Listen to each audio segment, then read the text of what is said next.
So the Browns pulled off the upset of the week by beating the previously undefeated Packers 13-10 on Sunday. Cleveland didn't score until the fourth quarter and needed a 55-yard field goal as time expired to get the job done. But in the end, they came away with their first win of the season. And despite this effort, Deion Sanders has faith he's going to see his son Shedeur take the field. Listen. Be patient and be ready. You got to be ready when it's time. But when it's time, you're going to know. I'm saying it's coming up. You know, I got a prediction. I ain't telling nobody. I got a feeling when it's going to go down. But it's going to go down this year. He's going to get a shot. All right, Kmart, you follow this Browns team very closely. Do you believe Shedeur is going to get his shot? I thought that he would get a shot in week 17 or 18 before the season started. Honestly, my opinion sort of is the same. Around as early as week 15, fine. But I don't think we're going to see him halfway through the season. And the reason I say this, not based off of his talent, Stephen Shea, it's really based off of the actions. I'm watching the head coach. I'm watching the organization. There's a reluctance to draft him. There's a reluctance to give him first-team reps during training camp. There's a reluctance to name him the number 2 quarterback. There's still another rookie quarterback ahead of him on the depth chart. So based off of those things that I'm observing, I think the kid is talented, but watching the organization, I would say no unless Joe Flacco is hurt. I disagree. I think we're going to see him earlier than expected because I think their offense is awful. And I think that when you have your defense that's out there playing the way that they've played in 2 of the 3 weeks that they've played, showing you how elite they can be, then you can't continue to go week to week being as anemic and impotent offensively as the Joe Flacco-led offense has been. Eventually, obviously, you're going to put Dylan Gabriel in there.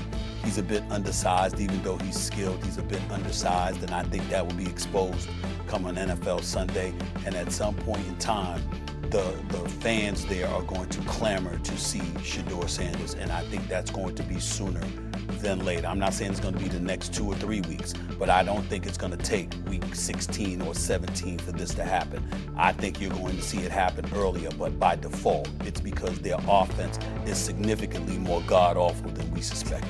I mean, it worked itself out in the preseason, right? Like we saw Shedeur earlier than we thought because of injuries and whatnot. Like we could have the same situation happening because of their deficiencies on offense here in the regular season. All right, it is early, but what... a.m. Eastern. He'll be on the Commanders and Falcons game this weekend on the sidelines here on ESPN Radio. He was just at the Steelers and the Patriots covering that brutal game for me as a Pats fan this weekend. But let's start, Graz, with last night. Oh, yeah.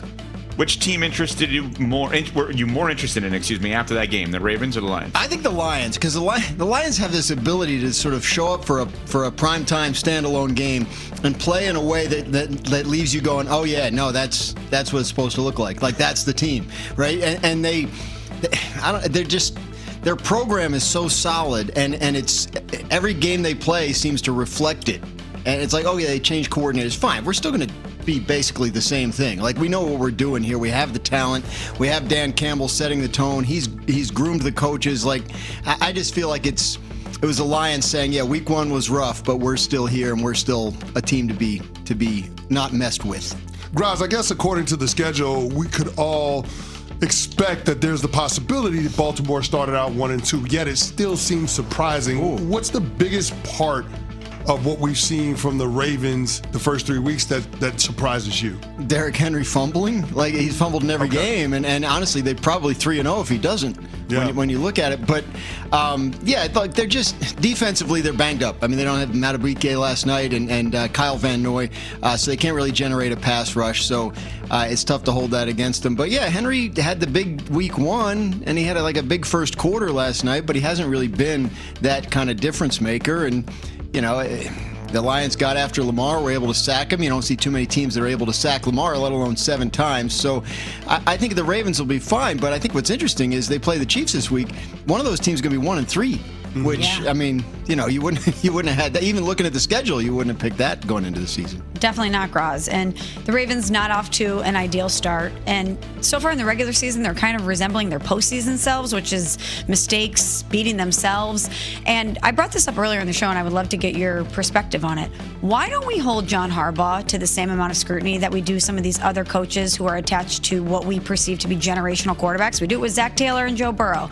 We did it with Sean McDermott and Josh Allen. And I know that Harbaugh's won a Super Bowl and he's very entrenched in the Ravens organization. But when you have a player, of the caliber of Lamar Jackson, and you have yet to be a formidable team in the playoffs and or get to and win a Super Bowl with him after he's racking up MVPs left and right, why don't we hold him to the same standard we do some of these other coaches? Well, I think he has a longer track record of success, right? It's been an excellent team as long as he's been there, and I think, and he has won the Super Bowl, which does, correctly or not, buy you a lot of goodwill, right? Like the way that game turns out. So, I think that's a good question. I think there's something to be said for ownership that prizes the overall, maintenance of a program, of a good program. Like we're always going to be contenders over, oh man, that playoff game didn't go your way. Like that's a tough. I was talking to Harbaugh in training camp, and he's talking about, he's like, last year we didn't turn it over at all, and then we turned it over a bunch of times. I was like, yeah, man, I know, I was there. Like we were all like, what is this? It doesn't look like that. And we were talking about the sort of how you fix that in August. Right, like the January problems. Like you're a great team and you show up in August, and then you're a different team than you were all year. And he was talking about how hard he was taking it. And he went to the owner, Steve Bisciotti, and Bisciotti's like, "Look, it's a game. It was just one game. It could have gone our way. It could," like making it clear he's not going to hold that against him in the overall evaluation. So I think there's something to be said for that. These guys do get judged on postseason success, but big picture, he has won a lot of games and he's won a lot of postseason games, and I think they're taking it the right way, which is keep doing what you're doing and eventually it'll work. We're talking with ESPN NFL reporter and insider Dan Graziano. He's going to be on the sidelines this week here on ESPN Radio. Commanders and the Falcons. Graz, who's going to be the starting quarterback for the Giants on Sunday?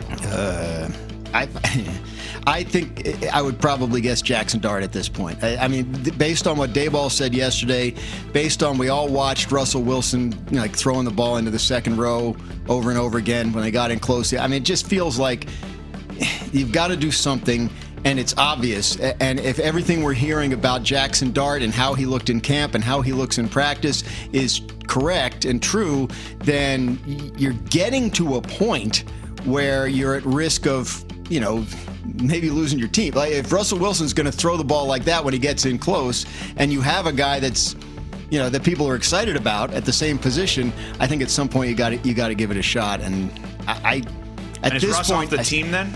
Well, that's a good question because they have Jameis Winston there, ostensibly to be Jackson Dart's backup, right, next year. But yes, what becomes of Russell Wilson if he gets benched with the Giants is, I think, a great question because he doesn't look good, hasn't looked good in several years.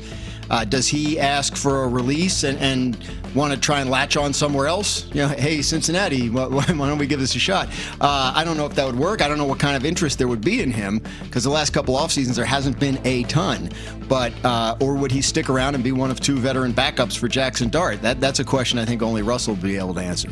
Graz, I can't remember the last time I watched an NFL game and seen a team have negative passing yards at halftime.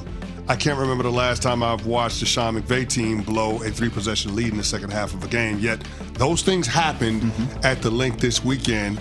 After the game, A.J. Brown said something interesting, pointing to the fact that the team hasn't been as aggressive as he thinks they could be when it comes to attacking defenses in the passing game. Why do the Philadelphia Eagles seem reluctant to put the ball in the air? I think, it goes back to 2023 and early part of last year when there were turnover issues when they were doing that. And they found success last year when they realized, hey, we have this monster offensive line. If we open holes for Saquon, he's got a chance to take it all 75 yards. And let's keep doing that. And it worked. And I think they have some evidence in their history that if they lean too much on the passing game, that Jalen Hurts is prone to a turnover or two. And so they would rather do it. Plus, Saquon Barkley is their best player, and their offensive line is one of their strengths. So lean into that. But you're seeing teams take him away. You're seeing teams limit him. He's not as explosive as he looked last year. Whether that's because of what defenses are giving him or whether he's tired from last year, I don't know. But so they have to be able to show this. I don't think A.J. Brown is going to get his wish, and they're going to, what did he say? Let your dogs eat or something like that? So I think they really want to be based on that run game, that offensive line, and Saquon. But they would tell you, and they feel like they showed you on Sunday, that if they have to put the ball in the air, they can win like that as well. Dan, how real are the Indianapolis Colts, and how real is what we're seeing from Daniel Jones? I think what you're seeing from Daniel Jones is real because I think he's playing within the confines of what Shane Steichen wants to run, and he's done a great job of of leaning into Daniel Jones's strengths and kind of minimizing the weaknesses and the damage done by the weaknesses. So everything's designed to make Daniel Jones successful. Jonathan Taylor's having a great year. That they can play like we're talking about with the Eagles, right? With the run game and the offensive line and lean into that. So, yeah, the Broncos had the game won in week 2 against them, that we might be talking about them a little differently. But, yeah, I think it's legit. I think within the context of the AFC South, I think they're obviously a significant threat to win that at this point, especially with Houston sitting at 0-3. Whether they can be a real contender in the AFC, you go into a playoff game and you have Daniel Jones against Josh Allen or Lamar Jackson or Patrick Mahomes, that sounds pretty intimidating. But I think they can have the regular season it looks like they're about to have with the personnel, good offensive line, great running back. Some talent on defense. I think it has to come together a little bit. But yeah, I think they're a good team. Dan Graziano, you'll see him at 8 a.m. Eastern on Get Up on ESPN with Greeny and company, as well as hear him Sunday here on ESPN Radio. Commanders and the Falcons on the sidelines. We always appreciate the time. Coming up, why a Hall of Famer thinks a third-string quarterback